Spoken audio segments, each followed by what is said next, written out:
తీవ్ర అల్పపీడనం ప్రభావంతో ఏపీ వ్యాప్తంగా కురుస్తున్న వర్షాలకు వాగులు వంకలు పొంగి పొర్లుతున్నాయి. బంగాళాఖాతంలో గురువారం అల్పపీడనం ఏర్పడింది.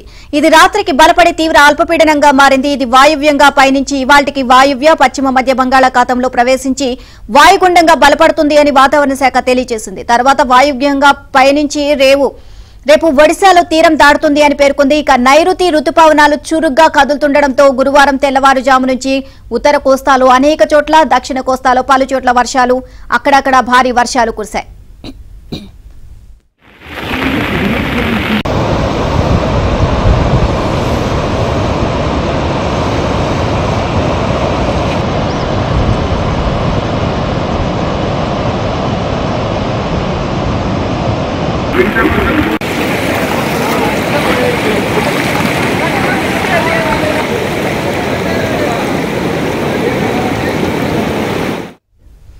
ఇక ఇవాళ అల్లూరి సీతారామరాజు ఏలూరు జిల్లాలో అక్కడక్కడ కుంభవృష్టిగా శ్రీకాకుళం, పార్వతీపురం, మన్యం, కోనసీమ, ఉభయ గోదావరి, కృష్ణా, ఎన్టీఆర్, గుంటూరు, పల్నాడు జిల్లాలో భారీ నుంచి అతి భారీగా, విజయనగరం, విశాఖపట్నం, అనకాపల్లి, కాకినాడ, బాపట్ల, ప్రకాశం, నంద్యాల, కర్నూలు జిల్లాల్లో భారీ వర్షాలు కురుస్తాయని వాతావరణ శాఖ తెలిపింది.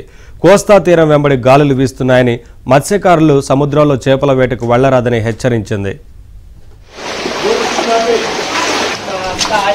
వాటర్ వచ్చింది బయట, మొక్కల్లోకి వచ్చేసింది కానీ నేను లోపల